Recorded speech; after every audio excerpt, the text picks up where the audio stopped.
ভোটের মাধ্যমে জনগণের রায় নিয়ে বিএনপি যদি সরকার গঠন করে তবে তারেক রহমান হবেন প্রধানমন্ত্রী ও ডক্টর ইউনূস হবেন রাষ্ট্রপতি। রাজনীতির নতুন এই মেরুকরণের আওয়াজই ভাসছে সমাজ পাতা থেকে শুরু করে মাঠে ময়দানে। ছাত্র জনতার অভ্যুত্থানের পরে বিএনপির রাজনীতির ধারা যেভাবে বদল হতে শুরু করেছে তা ধীরে ধীরে জনবান্ধব ও দেশের স্বার্থ রক্ষার রাজনীতিতে পরিণত হচ্ছে। বিএনপির ৩১ দফা সংস্কার প্রস্তাবও সেই ইঙ্গিত দিচ্ছে। বিএনপি শিবিরে গুঞ্জন চলছে বেগম খালেদা জিয়া এবং তারেক রহমান জনগণের প্রত্যাশা পূরণে একটি জাতীয় সরকার গঠনের চিন্তা করছেন। আর সেই চিন্তা থেকেই প্রধানমন্ত্রী ও রাষ্ট্রপতির ক্ষমতার ভারসাম্য করার পরিকল্পনাও রয়েছে বিএনপির। এছাড়াও গণতন্ত্র পুনঃপ্রতিষ্ঠায় বেশ কিছু চমক থাকবে বলে তারেক রহমানের বক্তব্যগুলোতে ইঙ্গিত পাওয়া যাচ্ছে। রাজনীতির নতুন এই সমীকরণের পক্ষে বেশ কিছু যুক্তিও পাওয়া যাচ্ছে সচেতন মহল থেকে। হাসিনা সরকার দেশকে এমন একটা ভঙ্গুর অবস্থায় রেখে গেছে যে সরকারি ক্ষমতায় আসুক বড় চ্যালেঞ্জ নিতে হবে। সেক্ষেত্রে আওয়ামী লীগ ছাড়া সব বড় রাজনৈতিক দলগুলোকে এক ছাতার নিচে থেকে নতুন বাংলাদেশ গড়তে হবে। ডক্টর ইউনূসের আন্তর্জাতিক গ্রহণযোগ্যতা এরই মাঝে প্রমাণিত। অন্যদিকে ডক্টর ইউনূসকে বলা হচ্ছে গণ অভ্যুত্থানের নেতৃত্ব দেয়া ছাত্র জনতার প্রতিনিধি।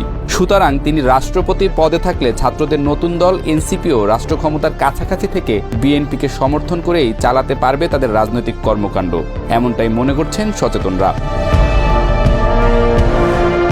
তবে নির্বাচন ইনক্লুসিভ করার জন্য সবগুলো রাজনৈতিক দলের ঐক্যমত প্রয়োজন শক্তিশালী একটি বিরোধী দলও।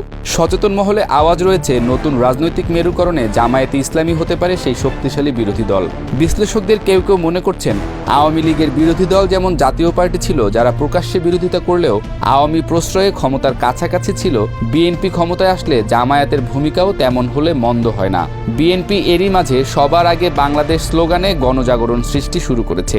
সেই চিন্তায় বোদ্ধারা বলছেন নতুন এই সমীকরণে গুরুত্বপূর্ণ রাজনৈতিক দলগুলোর অংশগ্রহণ নিশ্চিত হবে, যা নতুন বাংলাদেশ গঠনে সহায়ক হতে পারে।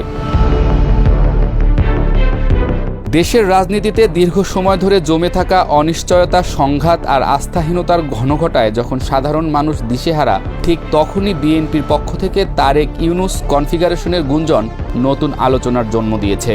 ছাত্র জনতার অভ্যুত্থান, অর্থনৈতিক সংকট, মানবাধিকার লঙ্ঘনের মতো ইস্যুগুলো নতুন নেতৃত্বের দাবি তুলেছে, যেখানে তারেক রহমানের রাজনৈতিক অভিজ্ঞতা আর ডক্টর ইউনূসের আন্তর্জাতিক গ্রহণযোগ্যতা মিলিয়ে একটি হাইব্রিড নেতৃত্ব গঠনের সম্ভাবনার ইঙ্গিত ভেসে বেড়াচ্ছে। আন্তর্জাতিক পরিসরে এই সম্ভাব্য নেতৃত্ব গঠনের বিষয়টিও নজর এড়ায়নি।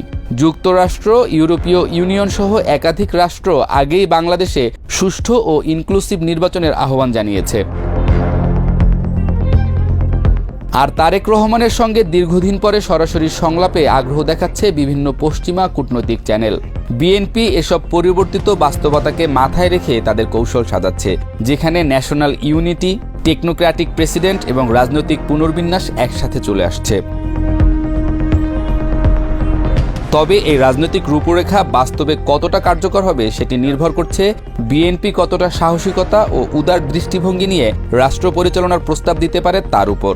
দলীয় বলয়ের বাইরে গিয়ে দক্ষ ও গ্রহণযোগ্য মানুষদের নিয়ে যদি সত্যিই তারা একটি উদার, গণতান্ত্রিক এবং অংশগ্রহণমূলক রাষ্ট্র পরিচালনার কাঠামো দাঁড় করাতে পারে, তবেই এই কনফিগারেশন শুধু গুঞ্জন থাকবে না, রূপ নিতে পারে নতুন বাংলাদেশের সম্ভাবনায়, এমনটাই মনে করছেন সচেতন মহল।